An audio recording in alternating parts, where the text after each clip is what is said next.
मोदी जी के पास हर चीज का सॉल्यूशन है। पीएम मोदी जैसा कोई नहीं। मोदी ने न्यू इंडिया बनाया है। PM number 1। भारतीय लोकतंत्र का चौथा स्तंभ मीडिया। पहले मीडिया सत्ता से सवाल करने में डरती नहीं थी। मैंने ये कहा कि आरएसएस कोई दखल नहीं देता, लेकिन ये भी तो झूठ है। वहाँ से बढ़ के आप लोग बढ़ते बढ़ते 1998 में सरकार बनाने के मुकाम तक पहुंच गए। अब आपका हिंदुत्व का नारा भी फेल कर गया। इस इलेक्शन में आपने फिर एक इलेक्शन गिमिक के तौर पे वंदे मातरम और सरस्वती वंदना की बात करी, लेकिन लोग समझ गए कि ये सिर्फ वोट लेने के लिए इलेक्शन टाइम पे एक सेंटिमेंटल इशू को उठाते हैं। हिंदुत्व ये भारतीय जनता पार्टी का कभी चुनावी नारा नहीं रहा है। हिंदुत्व ये हमारे लिए आर्टिकल ऑफ फेथ है। आपका आर्टिकल ऑफ फेथ है हिंदुत्व। तो ऐसा क्यों होता है कि जब इलेक्शन आता है तभी आपकी फेथ एकाएक उजागर हो जाती है?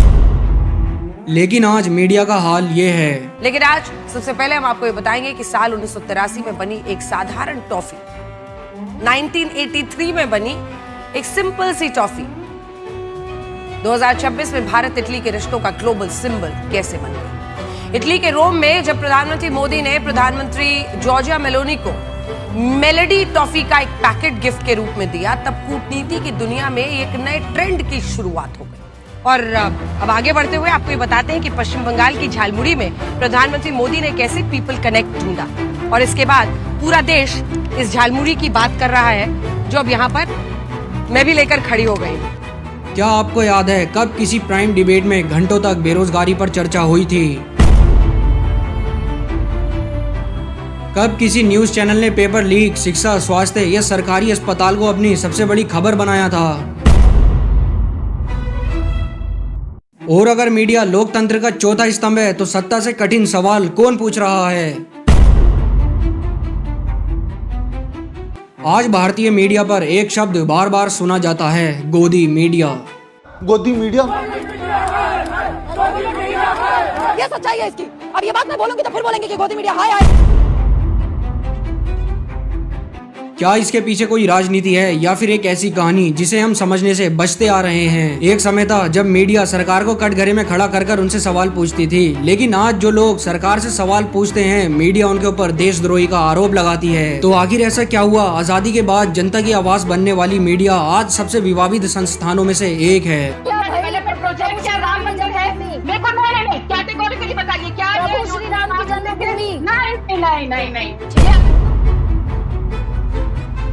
तो आज की इस डॉक्यूमेंट्री में हम पता लगाएंगे कैसे लोकतंत्र का चौथा स्तंभ मीडिया आज सर्कस बन चुका है, और शायद अंत तक पहुंचते पहुंचते आपको ऐसे सवाल मिले जिनका जवाब आज तक ना दिया गया हो। तो चलिए इस सफर को शुरू करते हैं।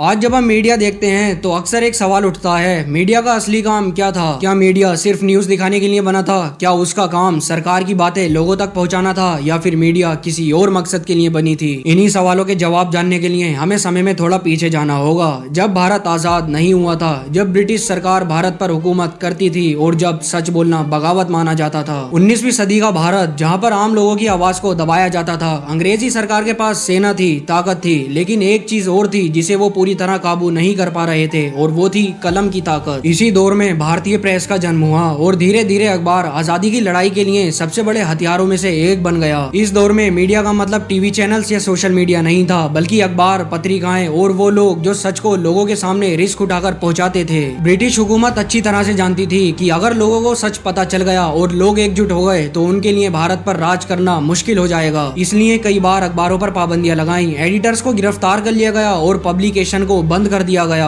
लेकिन जितना दबाव बढ़ता गया उतनी ही मजबूत होती गई भारतीय पत्रकारिता। प्रेस सिर्फ खबरें नहीं दे रही थी, बल्कि लोगों के अंदर एक चेतना पैदा कर रही थी। आजादी की लड़ाई के कई बड़े नेता सिर्फ राजनेता नहीं बल्कि पत्रकार भी थे। वो समझते थे अगर देश को जगाना है तो सबसे पहले लोगों के सामने सच लाना होगा। अखबारों के जरिए ब्रिटिश नीतियों को एक्सपोज किया गया, अन्यायों को लोगों के सामने लाया गया और आम आदमी को यह बताया गया कि उनके साथ क्या हो रहा है। प्रेस ने एक पुल का काम किया जो देश के अलग अलग हिस्सों में रहने वाले लोगों को एक एक साजिश सोची और एक साझे उद्देश्य से जोड़ दिया। जब आजादी की लड़ाई तेजी पकड़ रही थी तब मीडिया किसी पॉलिटिकल पार्टी के प्रचार का तंत्र नहीं था। उसका उद्देश्य साफ था, सरकार से सवाल करना और लोगों को जानकारी देना। पत्रकार जेल गए, उनकी पब्लिकेशंस बंद हो गई, उन पर मुकदमे चले, लेकिन उन्होंने अपनी आवाज नहीं दबाई और इसी वजह से मीडिया को लोकतंत्र का एक रक्षक माना जाने लगा। 1947 में भारत आजाद हुआ, लेकिन भारत की आजादी के साथ एक नया सवाल आया। अब अंग्रेज तो भारत से जा चुके हैं, तो मीडिया का रोल क्या होगा? क्या मीडिया का रोल खत्म हो गया? बिल्कुल नहीं। आजादी के बाद मीडिया का काम और बड़ा हो गया। अब उसे किसी विदेशी हुकूमत पर नहीं बल्कि अपने देश की सरकार पर नजर रखनी थी। अब उसे देश के नागरिकों और सत्ता के बीच एक जिम्मेदार सेतु बनना था। भारत ने लोकतंत्र अपनाया और लोकतंत्र के अंदर 3 मुख्य स्तंभ माने गए। पहला लेजिस्लेचर जो कानून बनाती है, दूसरा एग्जीक्यूटिव जो कानून लागू करती है, तीसरा जुडिशरी जो न्याय देती है। लेकिन धीरे धीरे एक चौथा स्तंभ भी उभर कर सामने आया जो थी मीडिया। मीडिया को किसी संवैधानिक संस्था की तरह डिफाइन नहीं किया गया, लेकिन उसकी भूमिका इतनी बढ़ गई कि उसे 4th पिलर ऑफ डेमोक्रेसी या 4th स्टेट कहा जाने लगा। 4th स्टेट का मतलब था एक ऐसी ताकत जो सत्ता का हिस्सा नहीं लेकिन सत्ता पर नजर रखती थी।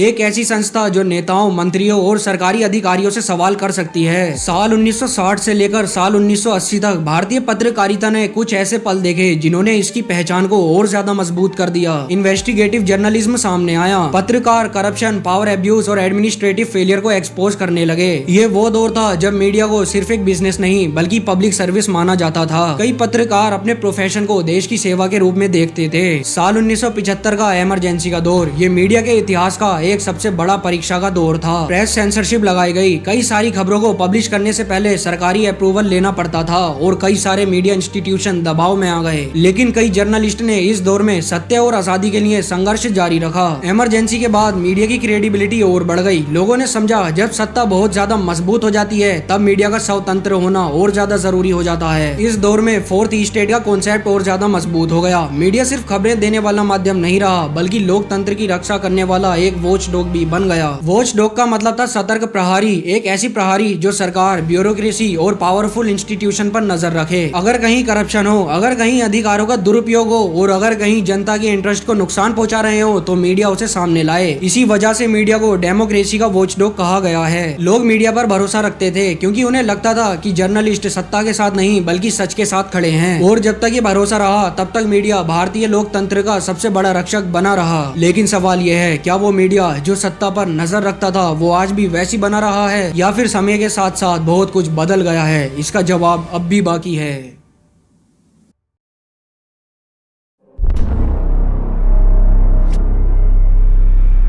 जैसे जैसे भारत के पॉलिटिकल और इकोनॉमिक लैंडस्केप बदलने लगे वैसे वैसे मीडिया के आसपास के सेंटर्स डेवलप होने लगे और धीरे धीरे एक ऐसा नया दौर शुरू हुआ जहां न्यूज रूम के डिजाइन सिर्फ जर्नलिज्म से नहीं बल्कि पॉलिटिक्स और पावर इक्वेशन से भी प्रभावित होने लगे। लोकतंत्र में मीडिया और पॉलिटिक्स का रिश्ता हमेशा से कॉम्प्लिकेटेड रहा है। दोनों एक दूसरे के बिना काम नहीं कर सकते। पॉलिटिशियन को मीडिया की जरूरत होती है अपनी आवाज जनता तक पहुंचाने के लिए और मीडिया को पॉलिटिशियन की जरूरत होती है अपनी इन्फॉर्मेशन और एक्सेस के लिए। लेकिन ये रिश्ता जब मुश्किल हो जाता है जब एक्सेस और इन्फ्लुएंस के बीच की लाइन धुंधली होने लगती है। जब जर्नलिस्ट और पॉलिटिशियन के बीच प्रोफेशनल डिस्टेंस कम होने लगती है तब एक सवाल उठता है, क्या रिपोर्टिंग इंडिपेंडेंट रह पाएगी? मोदी जी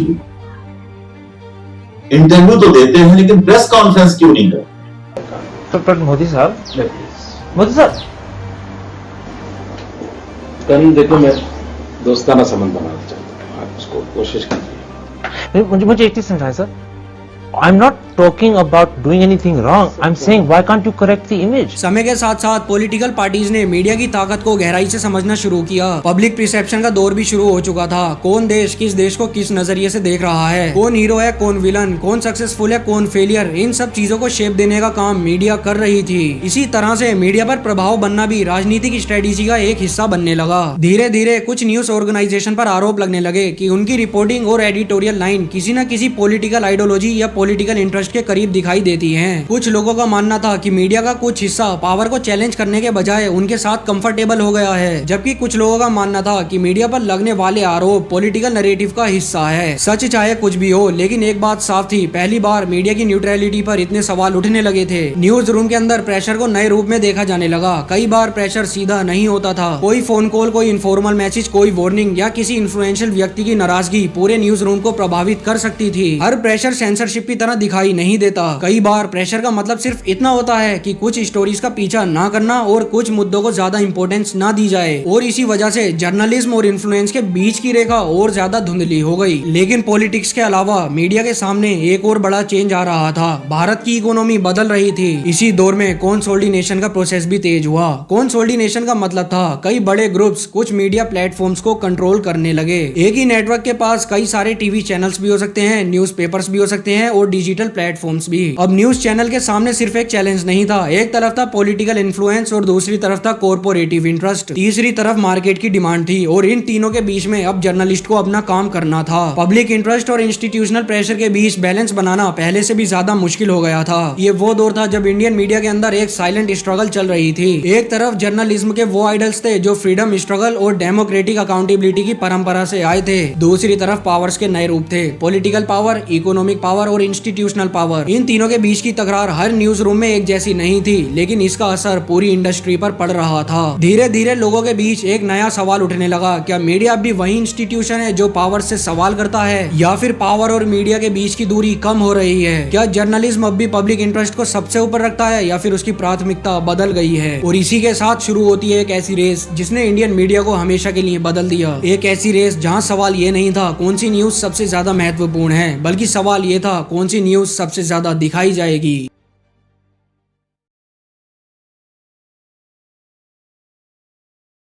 साल 2000 में इंडियन मीडिया एक नई युग के अंदर एंटर कर रहा था। दूरदर्शन के मोनोपोली वाले दिन धीरे धीरे खत्म हो रहे थे और प्राइवेट न्यूज चैनल्स तेजी से उभर रहे थे। पहली बार व्यूअर्स के पास चॉइस थी, एक नहीं दो नहीं बल्कि कई सारे न्यूज चैनल्स उनके रिमोट के अंदर थे। 24 आवर 7 डेज न्यूज साइकिल ने पूरी न्यूज इंडस्ट्री का डीएनए ही बदल दिया। पहले न्यूज़पेपर्स दिन में एक बार पब्लिश होते थे और टेलीविजन बुलेटिन सिर्फ कुछ फिक्स्ड टाइम पर ही आते थे, लेकिन अब न्यूज चैनल को दिन के 24 घंटे कोई ना कोई कंटेंट भरना था। हर घंटे ब्रेकिंग न्यूज चाहिए थी, हर घंटे नए अपडेट्स चाहिए थे, हर रोज व्यूवर्स को स्क्रीन के सामने रोकने के लिए कुछ ड्रामेटिक चाहिए था। और जब न्यूज कम पड़ने लगी तो उन्हीं पुरानी न्यूज को नए तरीके से रिप्रेजेंट किया जाने लगा। यहीं से टीआरपी युग शुरू हुआ, टेलीविजन रेटिंग पॉइंट्स। टीआरपी एक नंबर था जो डिसाइड करता था कौन सा चैनल कितने लोग देख रहे हैं। लेकिन धीरे धीरे ये सिर्फ एक नंबर नहीं रहा, बल्कि पूरे न्यूज बिजनेस का एक सेंटर बन गया। चैनल की सक्सेस और एडवर्टाइजिंग रेवेन्यू सब कुछ टीआरपी से जुड़ा हुआ था। और जब पूरी न्यूज इंडस्ट्री एक ही मैट्रिक के पीछे भागती है तो कंटेंट भी उसी मैट्रिक के हिसाब से बदलने लगता है। अब सवाल ये नहीं था कौन सी स्टोरी देश के लिए सबसे ज्यादा इंपॉर्टेंट है, सवाल ये था कि कौन सी स्टोरी सबसे ज्यादा दिखाई जाएगी। लेकिन सबसे बड़ा बदलाव प्राइम टाइम टेलीविजन में दिखाई देने लगा। Prime time debates Indian news का सबसे पावरफुल फॉर्मेट बन गई। रात के कुछ घंटे ऐसे होते थे जहां पर लाखों लोग टेलीविजन के आगे बैठकर एंकर्स और पैनलिस्ट की बहस को देखते थे। थ्योरी ये थी पब्लिक डिस्कोर्स को मजबूत किया जाएगा, नए नए न्यूज पॉइंट्स दिखाए जाएंगे और पब्लिक इन्फॉर्म्ड डिसीजंस लेगी। लेकिन धीरे धीरे डिबेट्स का फॉर्मेट भी बदलने लगा। काल्म डिस्कशन की जगह एग्रेसिव कॉन्फ्रंटेशन ने ले ली। फैक्ट्स की जगह लाउड आर्गुमेंट दिखाने लगे। कई बार पैनलिस्ट एक दूसरे की बात सुनने के बजाय एक दूसरे पर बोलते नजर आते। मैं ऐसा करती हूं। 2 minutes this guy saying he is joining BJP. What is this going on here? कहां से आए? एक मिनट, एक मिनट, आम आदमी पार्टी का एक मिनट, आप 1 minute, I am not testing your patience, ऐसे नहीं, Don't test my patience. बिल्कुल। डिबेट एक टेलीविजन से ज्यादा दर्शक बनने लगा और दर्शक लोगों को ज्यादा अट्रैक्ट करता था। और धीरे धीरे एक सवाल उभरने लगा, क्या मीडिया लोगों को वो दिखा रहा है जो उन्हें जानना चाहिए या फिर वो दिखा रहा है जो वो देखना चाहते हैं? ये दोनों चीजें अलग अलग होती हैं। जर्नलिज्म का मतलब था पब्लिक को इन्फॉर्म करना, लेकिन टीआरपी के चलते वो लोगों की एंगेजमेंट में खो गए।